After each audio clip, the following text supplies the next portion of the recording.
10월 12일 목요일 아까베 시간이 찾아왔습니다.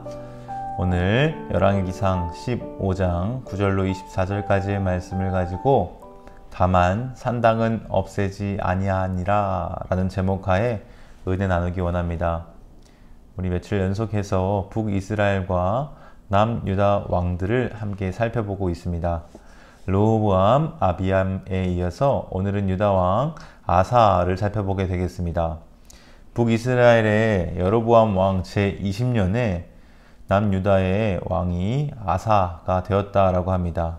그리고 예루살렘에서 41년간 다스렸다라고 하죠. 꽤 길게 다스린 편입니다. 그런데 그의 어머니의 이름이 소개됩니다. 마아가라는 이름인데요. 어머니 이름이 왜 이렇게 소개가 되는 걸까? 성경을 보면 누구의 아들 누구라고 소개가 되는 것을 자주 보게 되는데 마치 제 이름이 박이삭이라고 하면 박가의 이삭입니다 하듯이 그의 출신 성분을 보여주는 것이겠죠. 마찬가지로 모계에 따라서도 그가 누구의 소생인지가 중요했던 것으로 보입니다. 그의 어머니 마아가는 아비살롬의 딸이었는데 아비살롬이 누구였는지는 이곳 외에는 나타나지 않기 때문에 알 길이 없습니다. 다만 굳이 풀어서 자세하게 설명하지 않는 것을 볼 때 이 당시 사람들에게는 공통된 지식이었을 것으로 보입니다. 이 정도로만 생각하고 이후에 다시 한번 살펴보겠는데요. 11절을 보시면 아사에 대한 긍정적인 평가가 나타나고 있습니다. 뭐라고 적혀 있습니까? 그의 조상 다윗같이 여호와 보시기에 정직하게 행하여 라고 합니다. 여러분 일단 왕들을 평가할 때요. 이 다윗과 같이 다윗처럼 이라고 하면 매우 긍정적인 시그널로 볼 수 있습니다. 사실 왕들 중에 그런 평가를 받는 왕들이 그렇게 많지는 않은데요.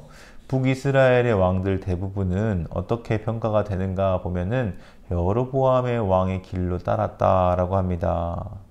이것은 어떤 평가일까요? 최악의 평가인 것이죠. 그런가 하면 남유다의 왕들은 다윗의 길로 행하지 않았다라는 식으로 묘사가 됩니다.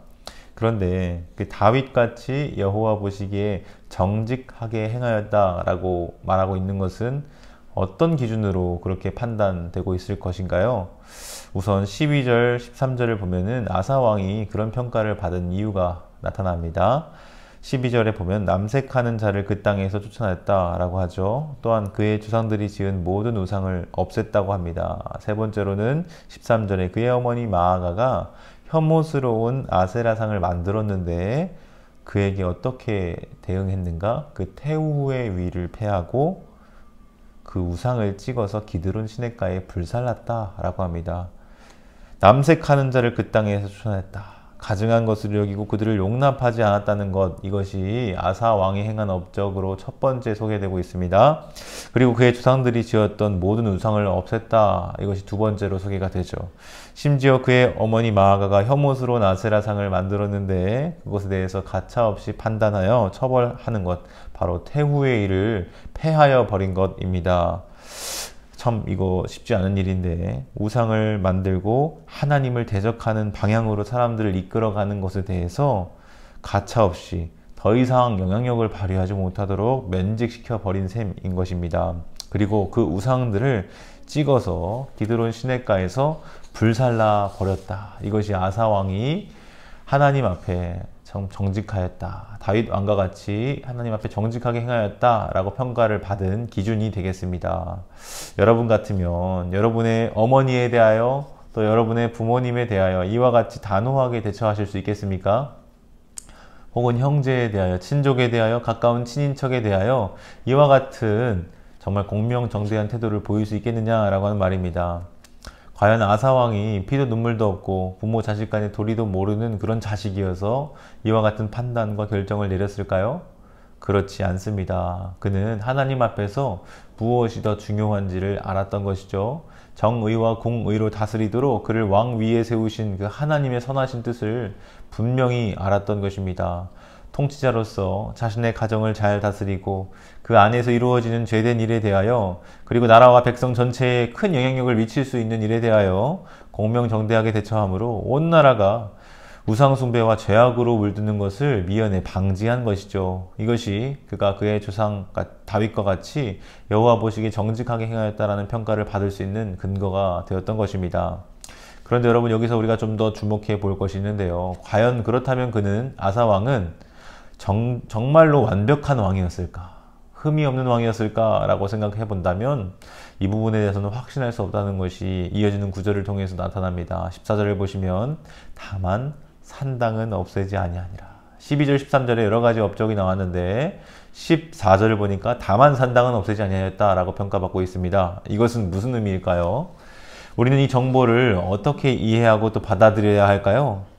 이것은 그도 인간이었다. 아사왕 그 사람도 인간이었다. 완벽한 사람은 못 되었다 라고 하는 말이겠죠. 실수가 있었고 오점이 있었다 라고 하는 말입니다. 사실 여러분, 성경에서 그토록 긍정적으로 평가받고 많은 왕들의 기준이자 척도로 제시되는 다윗 왕조차도요, 어떤 역사가 있었습니까? 밧세바를 취하고 그의 남편이자 자신의 충신이었던 우리아를 사지로 내어놨던 매우 치명적인 과오가 그에게 있었죠. 그에게서 씻을 수 없는 죄의 흔적이었습니다. 그 결과 그는 밧세바에게서 얻었던 첫 번째 자녀를 잃게 되었습니다. 죄에 대한 징계를 받은 셈인 것이죠. 이것을 어제 열왕기상 15장 5절 말씀을 통해서도 확인한 바가 있습니다. 그와 유사하게 그렇게 다윗같이 행하고 여호와 보시기에 정직하였다고 평가받는 아사왕조차도 그의 삶에 오점이 존재했던 것입니다. 다만 산당은 없애지 아니하였다. 그것을 왜 남겨두었는가는 잘 이해가 되지는 않습니다. 사실 산당의 문제는 여로보암의 죄들 중에 한 가지로 제시된 바 있었는데요. 열왕기상 13장 3절을 보시면 일반 백성을 산당의 제사장으로 삼았고 누구든지 자원하면 그 사람을 산당의 제사장으로 삼았다라고 합니다. 여러분, 산당에 세워졌던 것은 무엇이었을까요? 열왕기상 14장 23절을 근거해서 살펴보면 산 위에 모든 푸른 나무 아래에 산당과 우상과 아세라상을 세웠다라는 언급이 있습니다. 즉 산당은 어떤 곳인가? 하나님을 섬기는 장소로서 이해되기보다는 우상과 아세라상을 섬기는 곳이었다라고 볼 수 있는 것이죠. 이 아사의 업적 중에 긍정적으로 평가받는 것 중 12절 13절을 보시면 어떤 일을 했다고 했습니까? 조상들이 지은 모든 우상을 없앴다. 또한 혐오스러운 아세라상을 찍어서 기드론 시냇가에서 불살라 버렸다라고 하는 기록을 우리가 살펴보았죠. 다시 말하면 산당 안에 있었던 우상들 그리고 아세라상들도 마찬가지로 제거했을 것인데, 그런데 그 산당 자체에 대해서는 그냥 간과해 버렸던 것이죠. 그런데 여러분, 죄에 대하여는 확실하게 뿌리까지 뽑아야 한다는 것을 우리는 이 대목에서 알 수 있습니다. 이 선택과 판단이 어떤 후폭풍을 불러일으키게 되는가? 우리는 그의 아들이었던 여호사밧의 때까지 이것이 영향을 미치는 것을 살펴보게 되는데요. 열왕기상 22장 43절을 보시면 아사왕의 뒤를 이어서 왕이 되었던 여호사밧 왕에 대한 언급이 나타납니다. 뭐라고 적혀 있냐면 여호사밧이 그의 아버지 아사의 모든 길로 행하며 돌이키지 아니하고 여호와 앞에서 정직히 행하였으나, 여러분 그 뒤를 주목해서 보셔야 합니다. 산당은 폐하지 아니하였으므로 백성이 아직도 산당에서 제사를 드리며 분향하였더라 라고 합니다. 여러분, 이 문제는 대단히 중요합니다. 우상은 제하고 아세라상도 태워버렸지만 산당이라고 하는 그 죄의 근원이 되는 장소에 대하여 싹을 아주 뿌리 뽑지 않았더니 이게 다시 웬걸 다시 살아나게 된 것입니다. 산당을 폐하지 않은 고로 거기에서 백성이 아직도 제사를 드리며 분향하였다라고 하는 기록, 역사를 보여주고 있는 것이죠.